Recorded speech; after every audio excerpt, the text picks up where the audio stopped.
Apa sudah sudah dilihat dilihat materinya? materinya? Bahan Bahan kuliah kuliah sudah ya. ya. Oke, kita mulai. mulai. Sekarang kita ke ke bangunan bangunan pantai pantai ya. ya. Pantai. Jadi sebenarnya pantai itu sangat penting sekali di dalam menangkal atau melindungi daratan dari hantaman gelombang yang datang ke arah pantai. Jadi, nah, pada suatu perlindungan alami dari pantai itu hilang. Jadi perlindungan alaminya bisa berupa pasir, gundukan pasir, bisa berupa vegetasi mangrove, bisa berupa terumbu karang, atau bebatuan yang keras. Nah, apabila ini hilang, maka akan terjadi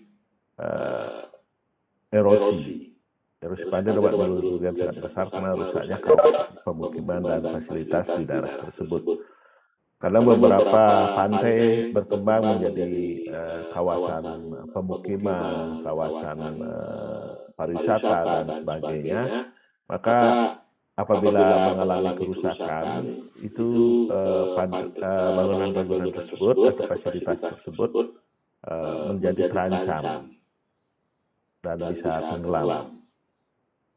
Nah, penanggulangan erosi pantai bisa mencari penyebab erosinya. Kemudian cara penanggulangan erosinya membuat bangunan pelindung pantai salah satunya, atau membuat perlindungan secara alami. Jadi dengan menanam tanaman pelindung pantai atau supply sedimen. Jadi bisa dengan pelindung buatan, atau istilahnya di sini adalah membuat bangunan pelindung pantai, atau yang sering disebut dengan artificial. Kemudian perlindungan alami, jadi dengan membuat atau menanam penghijauan, atau istilahnya menanam mangrove, atau membuat terumbu karang buatan. Jadi dengan itu pun juga bisa dengan mengisi pasir di pantai tersebut. Cara perlindungan pantai itu bisa membuat pantai agar mampu menahan serangan gelombang. Jadi gelombang-gelombang yang datang di pantai, terutama gelombang-gelombang yang besar, yang curam, yang surging dan collapsing, itu dapat merusak pantai. Nah, ini adalah kita memperkuat pantainya. Nah, kemudian perlindungan pantai dengan sedimen, terutama pasir, itu kita mengubah laju transport sedimen sepanjang pantai. Jadi pantai dilindungi oleh pasir. Nah, sekarang kalau pasirnya hilang, maka perlindungannya akan hilang juga. Sehingga kita bisa mengurangi sedimen atau mengurangi laju sedimen, transport sedimen yang ada di pantai tersebut. Kemudian mengurangi energi gelombang yang sampai ke pantai. Jadi dengan gelombang-gelombang yang merusak pantai adalah gelombang-gelombang yang curam, yang besar. Sehingga gelombang-gelombang yang besar ini kita kurangi energinya. Karena kita tahu energi gelombang itu tergantung sekali dengan tinggi gelombangnya. Jadi energinya adalah 1/8 rupiah H kuadrat kali L. Jadi H kuadratnya di sini kita kecilkan, sehingga turbulensi hantaman gelombang menjadi berkurang. Kemudian ada satu cara lagi, yaitu dengan menguruknya atau dengan mengisi pasir, atau sering disebut dengan reklamasi, standby pasir. Jadi kita membentuk pantai lagi dengan mengisinya dengan material pasir. Nah, konsep pengamanan dan perlindungan daerah pantai itu biasanya prinsipnya adalah melindungi dan mengamankan. Jadi melindungi dan mengamankan. Apa yang dilindungi dan diamankan itu adalah masyarakat yang tinggal di sepanjang pantai dari ancaman gelombang. Jadi melindungi, terutama adalah melindungi masyarakat yang tinggal di sepanjang pantai dari ancaman gelombang. Karena kita tahu bahwa gelombang yang datang ke pantai itu tidak bisa kita prediksi. Jika terjadi badai di tengah laut, maka gelombang-gelombang yang terjadi di pantai akan cukup besar, yang bisa menghancurkan bangunan maupun menghanyutkan masyarakat yang ada di pantai. Kemudian melindungi dan mengamankan fasilitas umum yang berada di sepanjang pantai. Jadi biasanya fasilitas-fasilitas umum itu terdiri dari bisa dengan tempat persembahyangan, kuburan, atau tempat pertemuan dan sebagainya, tempat rekreasi itu untuk dari hantaman gelombang. Jadi melindungi dan mengamankan dari hantaman gelombang. Kemudian melindungi dan mengamankan dataran pantai terhadap ancaman erosi dan abrasi. Jadi ancamannya adalah erosi dan abrasi. Perlindungan alur pantai dari kerusakan akibat kegiatan manusia. Jadi manusia sendiri berperanan penting di dalam perlindungan dan pengamanan pantai ini. Kenapa? Karena bangunan-bangunan yang dibuat kalau tidak diawasi atau dikontrol, dia akan berdampak sangat signifikan terhadap kerusakan yang terjadi. Misalnya membuat bangunan yang menjorok ke tengah laut tanpa ada studi yang lainnya, studi hidrodinamika dari pantai tersebut, sehingga akan terjadi kerusakan baik di tempat tersebut, jadi lokal skuringnya, maupun di tempat yang lain, karena akan menimbulkan refleksi gelombang. Kemudian isu yang sangat penting pada akhir-akhir ini adalah isu pencemaran lingkungan perairan pantai, baik pencemaran akibat sampah plastik, kemudian yang lain maupun limbah industri dan sebagainya. Karena apa? Karena semua bermuaranya adalah di pantai. Jadi aktivitas di daratan seperti adanya pembuangan limbah, baik dia limbah beracun maupun limbah akibat garmen dan sebagainya, itu akan mengalir ke pantai. Demikian pula kalau perilaku masyarakat kita yang sebagian besar tidak menyadari membuang sampah ke sungai. Nah, ini muaranya nanti adalah di pantai. Atau mungkin juga bisa menyebabkan banjir. Kenapa? Tersumbatnya aliran itu. Ini yang perlu kita sosialisasi terhadap masyarakat, bahwa membuang sampah ke sungai atau ke selokan itu sangat berbahaya. Meskipun dia berada di ketinggian yang tinggi, tapi daerah-daerah pesisir, daerah merupakan dataran rendah, itu sangat signifikan. Kita lihat dalam musim barat, pantai-pantai perairan di daerah Kuta itu bertonton sampah datang di pantai, sehingga mengotori pantai dan pemandangannya tidak bagus. Di samping memang berpengaruh terhadap kesehatan biota yang ada di perairan. Nah, ini adalah contoh gelombang badai yang terjadi di pantai, sehingga inilah yang akan merusak bangunan-bangunan yang ada di sepanjang pantai. Ini berupa gelombang-gelombang plunging atau surging, jadi yang berpecah ini mengaduk-aduk semua. Meskipun ada material batu yang ada di sana, tapi kalau material batunya kurang berat atau kurang besar, maka dia akan dibawa ke daerah offshore. Nah, seperti ini adalah suatu gelombang badai yang menghantam pesisir pantai, yang membahayakan bangunan-bangunan yang ada di sepanjang pantai tersebut. Jadi ini adalah salah satu contoh kejadian badai di pinggir pantai. Nah, tingkat prioritas pengenalan pantai tergantung dengan sumber daya dan pesisir pantai. Jadi prioritas tingginya adalah kawasan yang padat penduduk. Jadi penduduknya yang padat itu merupakan kawasan yang prioritasnya tinggi. Kemudian banyaknya fasilitas umum seperti masjid, gereja, jalan raya, pasar, dan sebagainya. Tempat suci, karena kita tahu beberapa masyarakat pesisir mesti membangun masjid, membangun pura, membangun gereja itu mesti di pinggir pantai supaya kondisi ketenangannya lebih bagus. Kemudian prioritas yang tinggi lagi adalah kawasan yang nilai ekonomi tinggi. Kita tahu misalnya kawasan pariwisata, industri, dan pertokoan. Jadi sebelum COVID ini, Anda akan terheran-heran dengan harga lahan fasilitas di pesisir pantai yang sangat begitu mahal. Mungkin juga sudah tidak ada yang menjual lagi, karena begitu tingginya harga tersebut.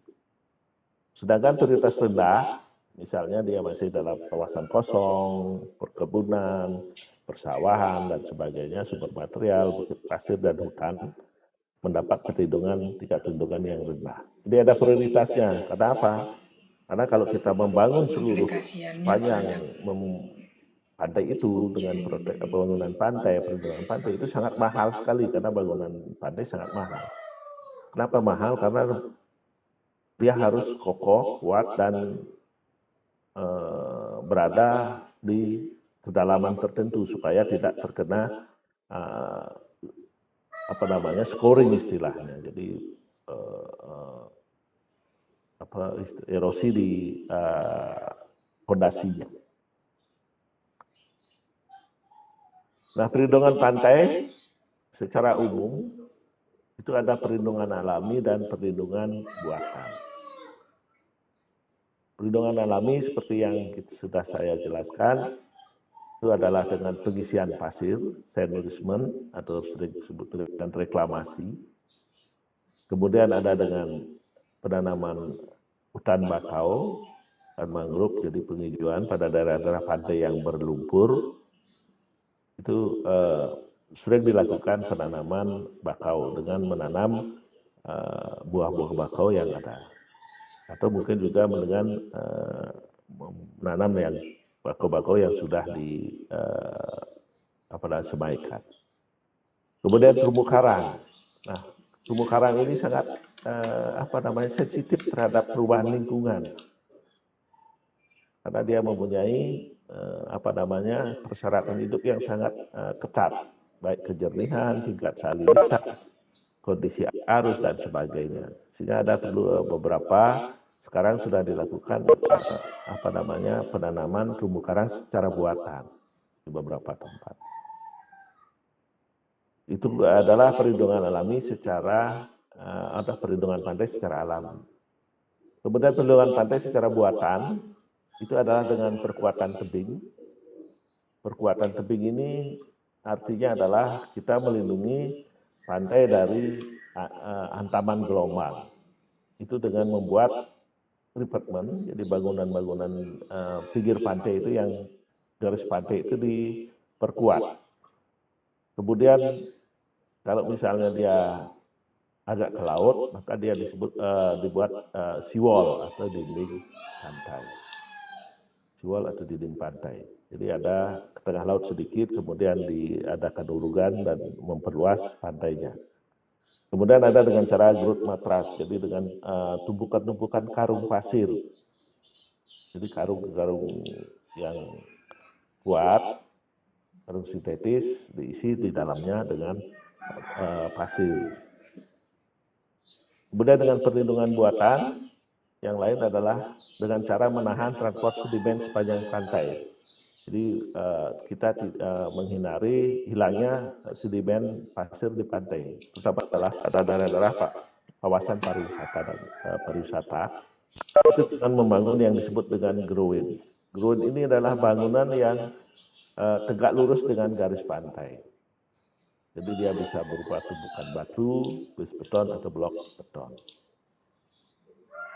Kemudian perlindungan pantai yang ketiga yang dengan buatan itu adalah dengan mengurangi energi gelombang.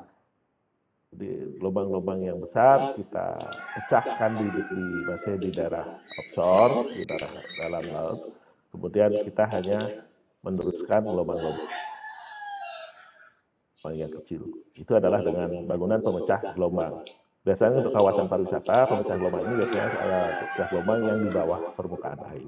Seperti contoh di Tanah Lot. Jadi dia bisa buka batu, bisa bus beton, bisa blok beton.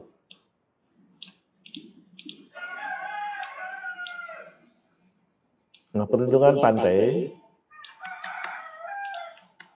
jadi secara alami itu perlindungan pada pantai pasir, itu adalah pada pantai pasir perlindungan alamiah yang ada biasanya berupa hamparan pasir yang jumlahnya cukup besar.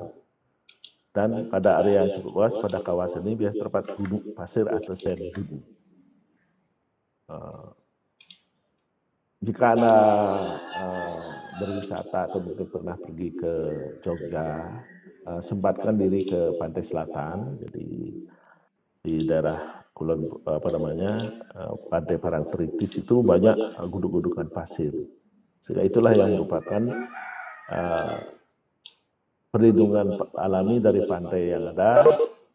Nah, sedimen ini terjadi kenapa besar itu karena ada aliran-aliran sungai yang hulunya di Gunung Merapi yang membawa pasir ke arah pantai.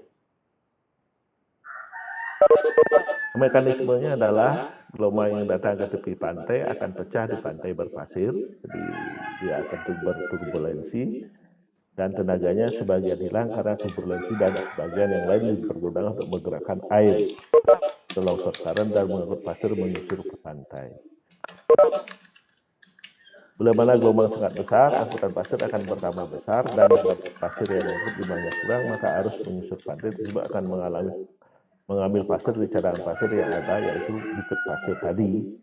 Jadi kalau dia gelombang besar dia akan bawa, tetapi pada kondisi normal pantai akan kembali terbentuk karena pasir-pasir yang ada itu akan diendapkan di daerah longsor bar, namanya di daerah gelombang itu pecah. Jadi tidak dibawa ke tengah laut tapi di darat. Nah, kemudian pada saat badai mereda, terjadi gelombang-gelombang kecil, maka pasir ini akan dikembalikan lagi ke pantai.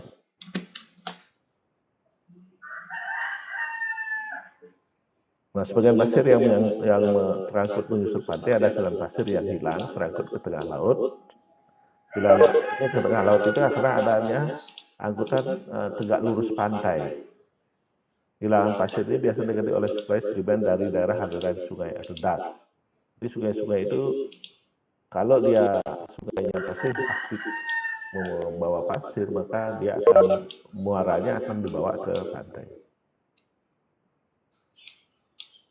Nah, agar kekurangan suplai pasir tidak menyebabkan erosi, kenapa? Karena semakin lama kan sungai itu akan berubah menjadi sungai yang tidak berpasir atau intermittent, maka perlu lakukan konservasi sedimen, jadi dengan pengisian dan sebagainya dari daerah aliran sungai.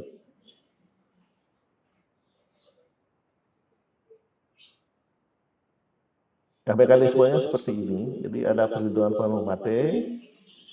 Di pantai pasir itu akan ada longsor transport, di sungai-sungai itu akan membawa sedimen.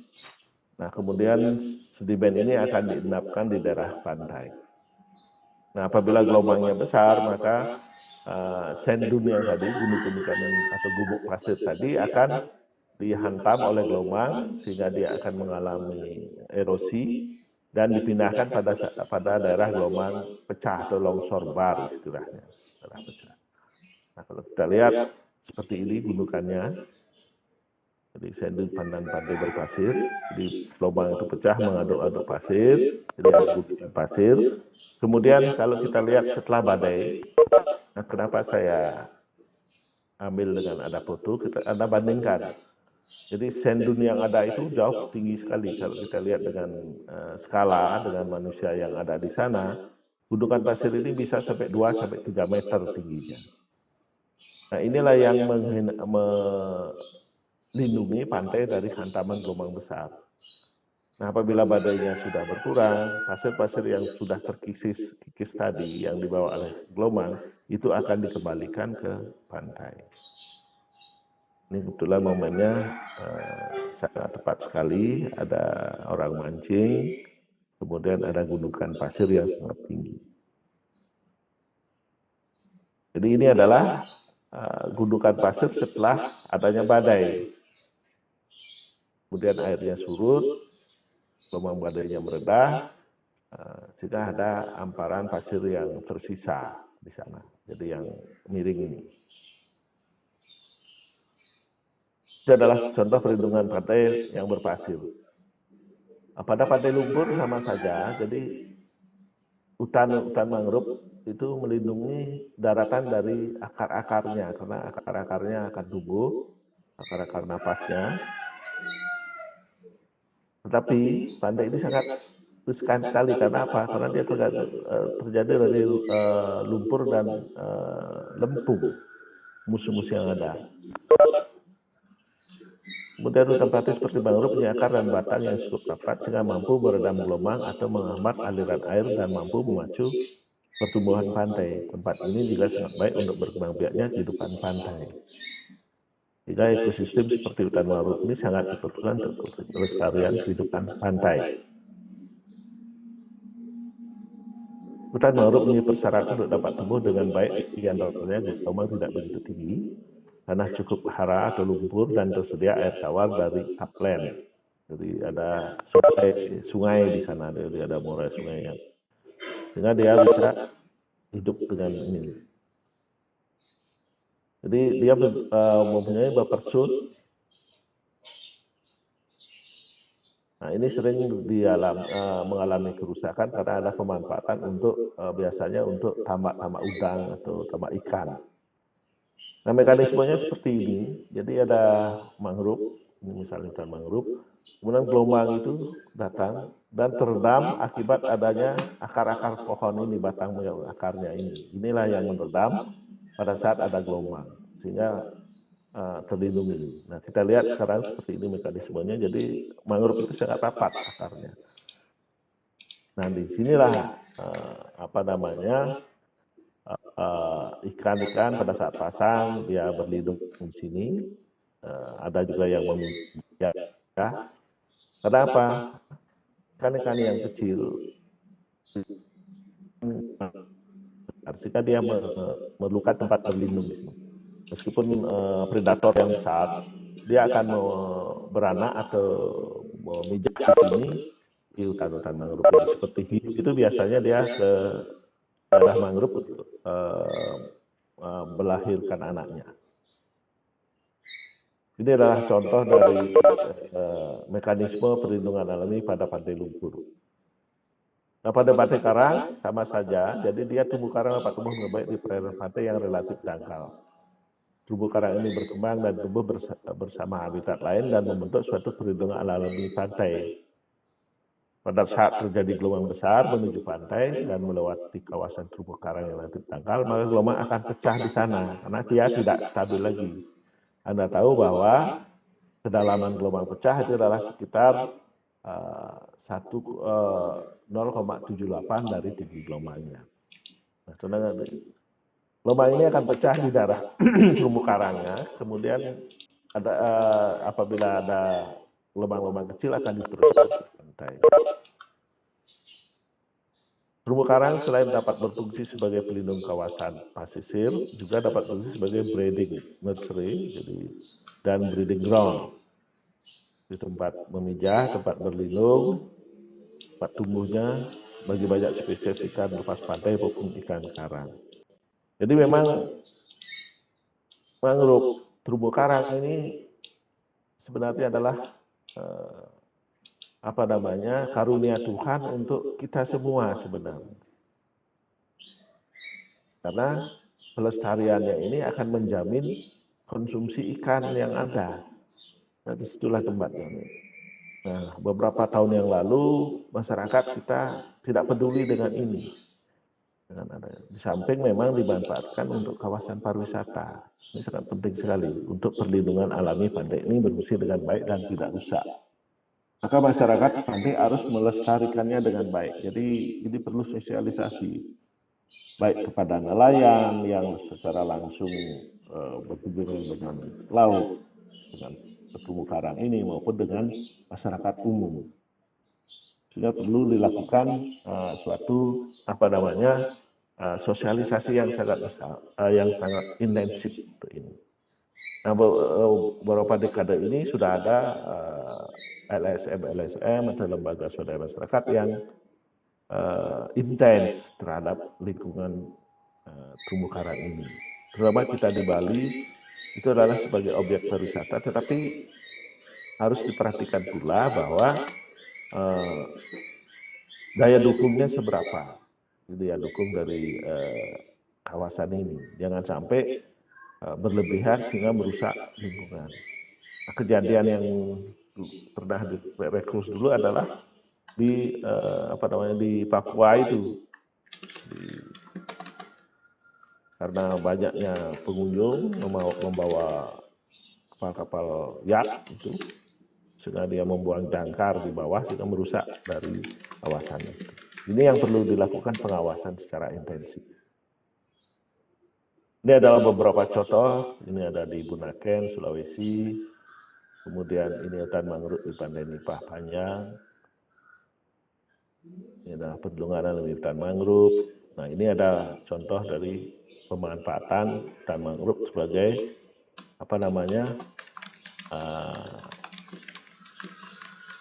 ikan. Ini yang sangat merusak sekali. Nah, ini ada beberapa kawasan lindung yang perlu kita lestarikan, dan memang harus adanya pengawasan terhadap daya dukung kawasan ini.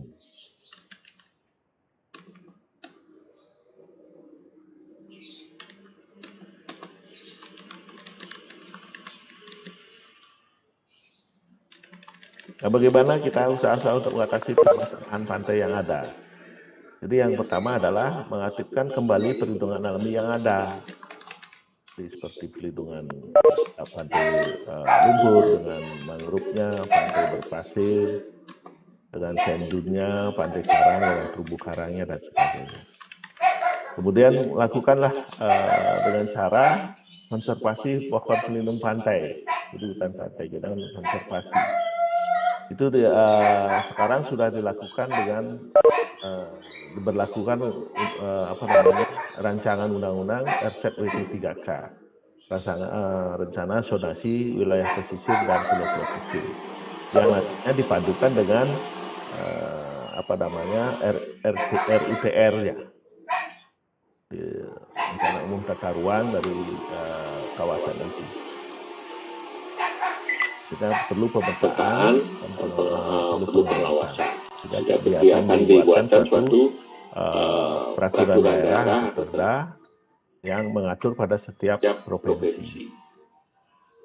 Kemudian konservasi suplai sedimen dari daerah aliran sungai. Jadi, jangan sampai aliran sungai ini ditaman pasirnya, ini yang perlu dilakukan secara berlebihan. Contoh adalah misalnya di muara Tukat Kundo tadi, itu bisa ditambah pasirnya sampai kedalaman yang sangat besar, lebihi kedalaman dari pesisir pantainya. Kemudian konservasi gumuk pasir, nah, ini sudah dilakukan di pantai-pantai di Parangtritis. Kemudian konservasi terumbu karang. Jadi sebenarnya harus ada daerah yang memang tidak boleh dimasuki atau tidak dilarang untuk dipakai objek, seperti yang pernah saya lihat di Pantai Parangan, di Pantai Pangandaran. Di sana ada suatu kawasan terumbu karang yang memang tidak boleh dimasuki oleh masyarakat umum, kecuali peneliti dan petugas perlindungan atau petugas PPH tadi. Kenapa? Karena itu terumbu karang ini tidak boleh dilakukan pengerusakan, karena di sana tempatnya ikan memijah, membesarkan anaknya, dan sebagainya. Itulah untuk mengatasi permasalahan erosi dengan mengaktifkan perlindungan alaminya. Kemudian apabila kerusakan permasalahan perlindungan secara alaminya tidak bisa dilakukan, atau mungkin juga kondisi alamnya tidak memungkinkan untuk itu, maka dibangun konstruksi pengendali erosi, yaitu dengan cara mungkin substructure, jadi struktur yang lunak, yang mendekati lingkungan, atau mungkin juga bisa dengan cara struktur keras atau hard structures, ya, substructures dan structures. Nah, ini skematiknya dengan namanya progresi dan abrasi. Jadi secara substructure-nya itu adalah dengan sand nourishment, jadi pengisian pasir, kemudian sand bypassing, artinya adalah pemindahan sedimen pasir ke tempat daerah-daerah yang tererosi. Kemudian ada beach management system, jadi pengawasan pemanfaatan air tanah, kemudian lingkungan dan sebagainya. Kemudian ada dengan artificial reef, jadi dengan membuat terumbu karang buatan di lepas pantainya. Nah, artificial reef ini kemudian memicu akan terjadi kehidupan terumbu karang, memicu kehidupan terumbu karang. Nah, akan terjadi penempelan terhadap bakal-bakal tumbuh dari karang itu sendiri. Nah, ini yang membidangi atau yang menguasai ya dari dosen-dosen yang mengajar terumbu karang. Kemudian bendungan secara hard structure itu ada 4. Jadi ada groin yang tadi tegak lurus pantai, kemudian pemecah gelombang lepas pantai, kemudian ada revetment, jadi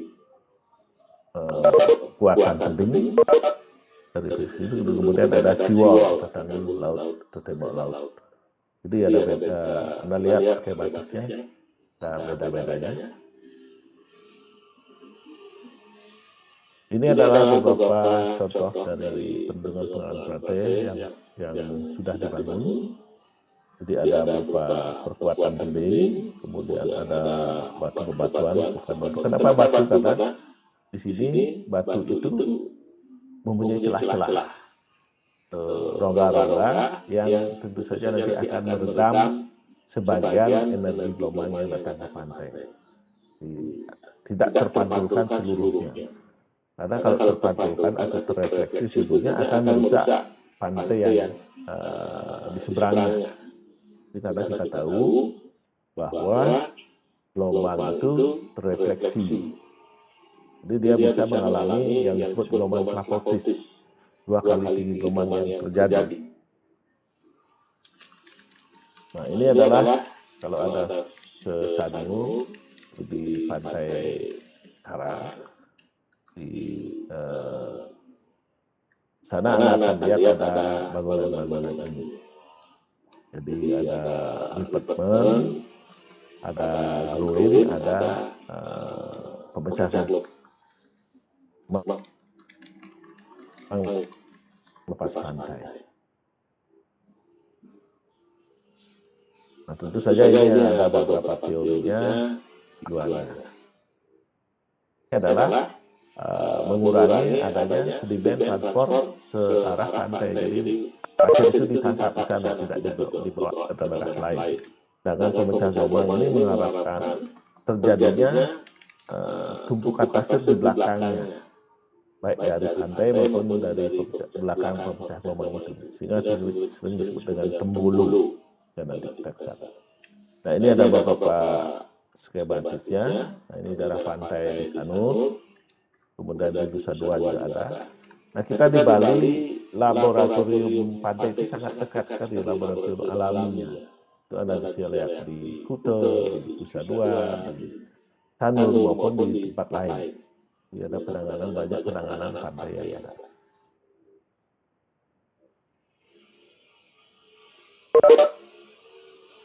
Ya, kemudian ada di samping itu ada pendangkalan. Erosi juga di samping erosi, sedimentasi juga sangat riskan atau yang disebut dengan pengendapannya. Itu adalah mengatasi sedimen dan pengempalan di muara sungai, pembangunan jati dan sebagainya.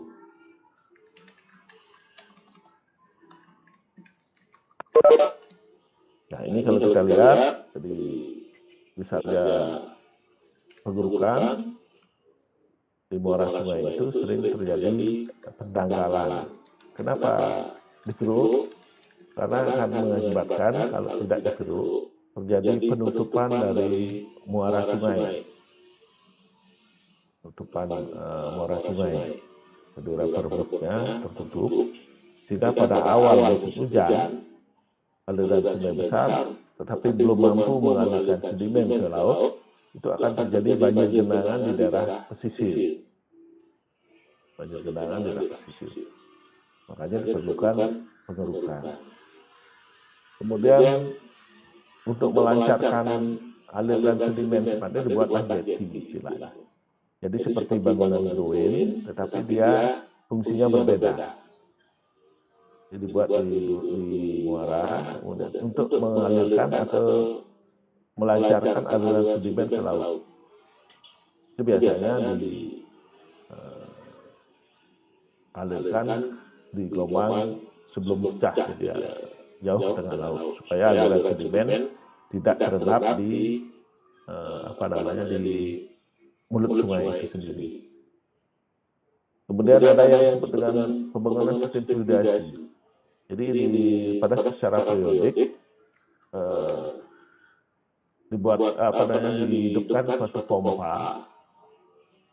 pompa dari bawah dasar sungai itu untuk bisa sedimennya melayang sehingga bisa dialirkan oleh aliran sungai.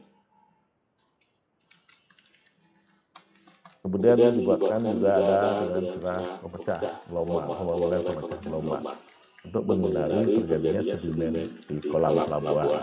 Kenapa? Kolam pelabuhan sangat dekat terhadap pendangkalan. Ini ada beberapa pengamanan pantai lingkungan. Ini adalah beberapa pengurukan.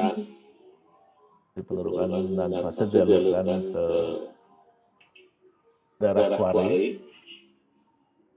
Di fluidisasi, ini ada jetty di muara. Ini contoh jetty di sungai muara Tipar. Mawar, ini adalah jetty-nya. Jadi di muara itu dibuatkan bangunan untuk mengarahkan pasir ini tujuannya supaya tidak terjadi endapan di muara. Nah, ini adalah bangunan jetty-nya. Ini fluidisasi, jadi dibuat di pompa-pompa secara periodik pasir-pasir yang mengendap di dasar sungai sehingga melayang dan bisa dialirkan oleh aliran sungai. Ini adalah sistem namanya. Ini dulunya adalah suatu daratan yang terjadi akibat dari adanya endapan pasir sensitif.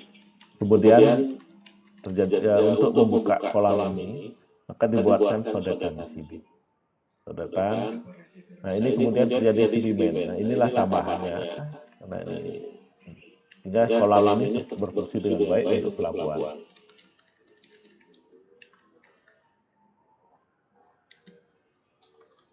Kemudian ada perlindungan dan pengawasan terhadap kenaikan muka air laut akibat pemanasan global. Nah, ini tidak bisa kita hindari karena adanya efek rumah kaca, sehingga permukaan air laut akan naik. Nah, ini ada beberapa teori peramalannya. Kita bisa menambahkan elevasi yang tadi yang kita singgung dalam kuliah menentukan elevasi muka air. Pemanasan globalnya, sinar matahari, jadi efek gas rumah kaca, efek sifat tersebut sehingga terjadilah kenaikan muka air laut akibat pemanasan global tadi.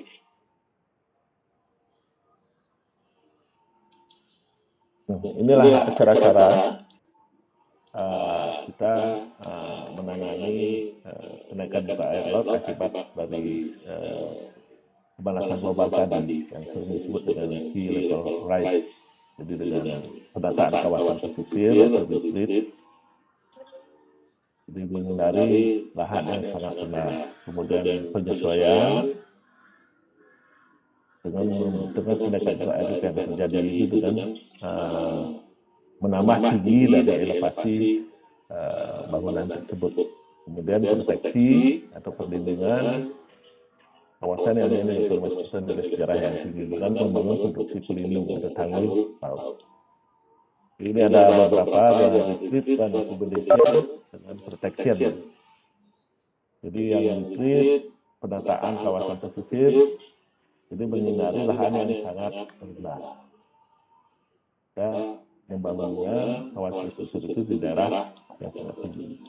Kemudian dengan penyesuaian, jadi kita menambah elevasi bangunan-bangunan yang ada dengan ketinggian tertentu. Atau kita dengan proteksi dengan membangun tanggul laut atau seawall.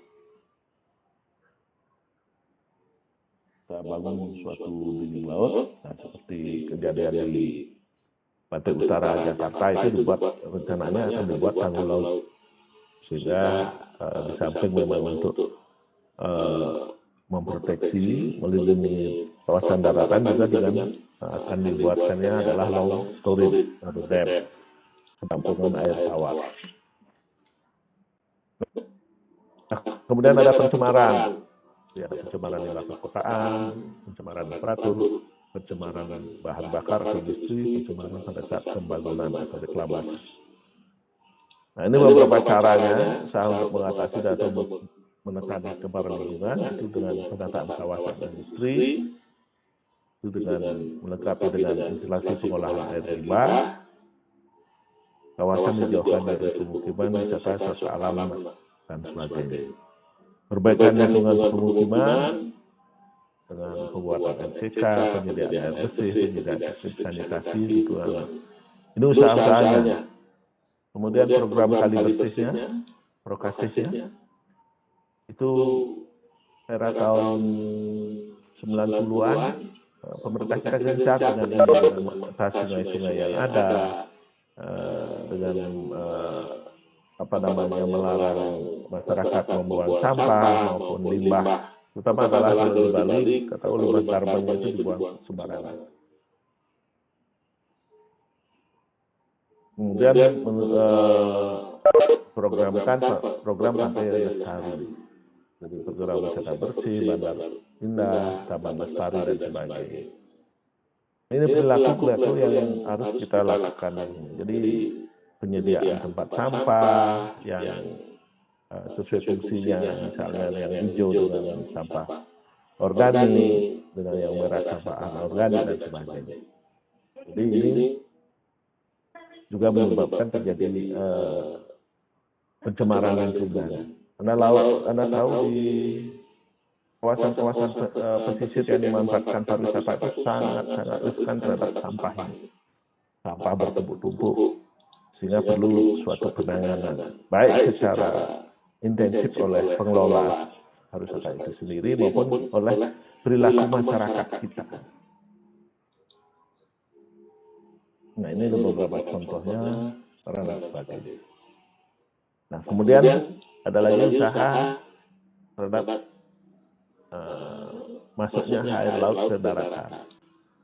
Nah, ini akibat dari adanya pembuatan sumur-sumur dalam di darat, sehingga intrusinya atau penyusupan air laut ke daratan sangat riskan.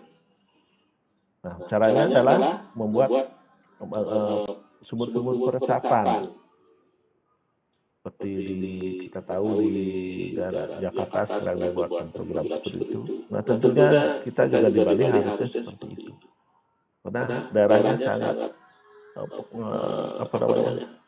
eksploitasi air sumur dalam ini sangat banyak terjadi di daerah-daerah pesisir. Nah, intrusi air laut ini sangat riskan.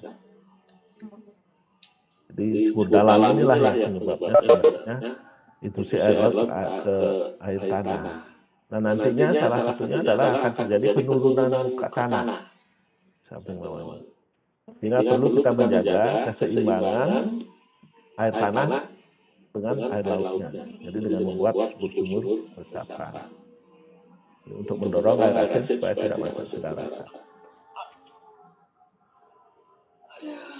Nah itu kira-kira terjadi dirinya. Nanti kita lanjutkan ke perlindungan dan pengembangan dan pembangunan daerah pantai.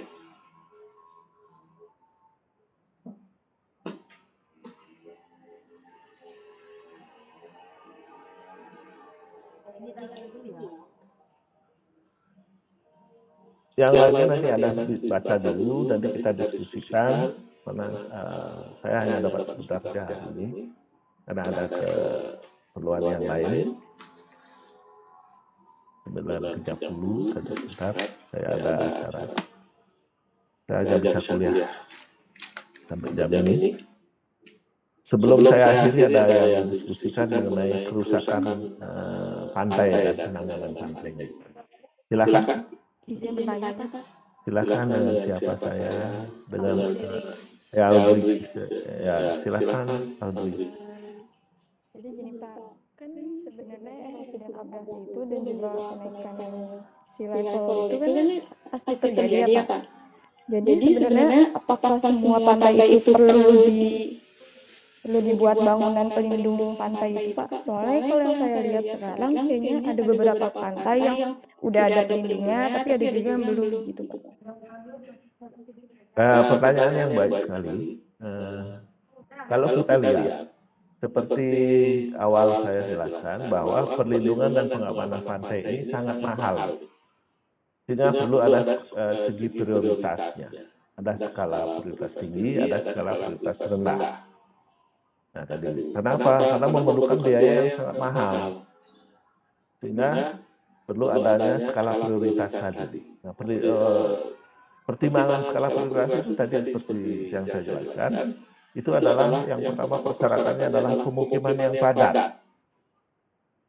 Terus skala prioritas tinggi karena melindungi nyawa manusia yang tertinggi. Kemudian kawasan-kawasan yang bernilai tinggi seperti kawasan wisata, kawasan perdagangan, kawasan pemukiman, kawasan suci dan sebagainya. Jadi aktivitas umum. Nah, kemudian ada kawasan-kawasan yang dianggap bernilai tinggi. Nah itulah prioritas tinggi. Nah prioritas rendah itu adalah daerah-daerah yang masih terbuka, seperti adanya persawahan, perkebunan, masih dianggap nilainya rendah. Itulah yang menyebabkan terjadi kalau Anda lihat tidak semua pantai akan ditangani, tapi secara bertahap. Kenapa? Kan tidak semua nanti dana tersedot ke sana. Karena APBN itu kan proporsinya ada. Pembangunan kita di segala ini harus berjalan. Sehingga di dalam studi penanganan pantai perencanaan itu ada skala prioritas namanya. Nanti kita akan sampai ke sana bagaimana cara menentukan skala prioritasnya dengan penilaian bobotnya. Sehingga perencana itu membuat suatu skematis yang mana paling dulu, kemudian yang kedua, ketiga, dan tergantung dari bobot dari kawasan itu sendiri. Misalnya sepanjang 10 km tidak mungkin ditangani sepanjang 10 km tadi. Berapa miliar atau berapa ratus miliar yang disediakan untuk itu saja. Tetapi bertahap ya. Jadi ada yang tahap 1, tahap 2, tahap 3, dan sebagainya. Apalagi misalnya sekarang ada situasi COVID, jadi dana pemerintah lebih banyak untuk disedot ke penanggulangan endemi ini. Sehingga pembangunan otomatis nol. Nah, bagaimana? Ya didiamkan dulu, nanti kalau sudah ekonomi pulih, baru kemudian ada prioritas-prioritas yang lain. Kalau Anda lihat di Sanur misalnya, nah, dari kawasan pantai Mertasari terus sampai Sanur dan sebagainya, itu daerah pantai yang mempunyai pemukiman yang padat dan daerah pariwisata. Itu ditangani. Kemudian selanjutnya pantai Kadagala yang erosi, yang kemudian bisa ditangani. Terus lanjut ke daerah-daerah lain, pantai Lebih yang memang berfungsi pariwisata. Nah daerah-daerah lainnya diabaikan dulu. Artinya bukan tidak ada rencana tetapi prioritasnya belakangan. Itu kira-kira. Terima kasih. Ada tanggapan? Terima kasih Bapak atas penjelasannya. Dapat kami. Iya. Ada lagi?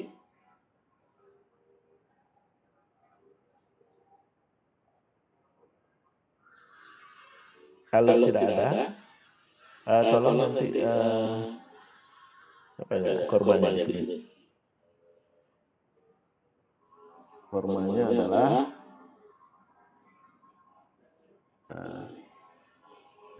Pak ya, di Pasena ya. Di Pasena nanti tolong di data absennya. Laporkan. Baik. Ya. Oke, kalau tidak ada pertanyaan, saya akan akhiri perkuliahan ini hari ini. Terima kasih atas perhatian dan kehadiran Anda semua. Selamat belajar. Selamat pagi. Selamat pagi, terima kasih Pak. Pak.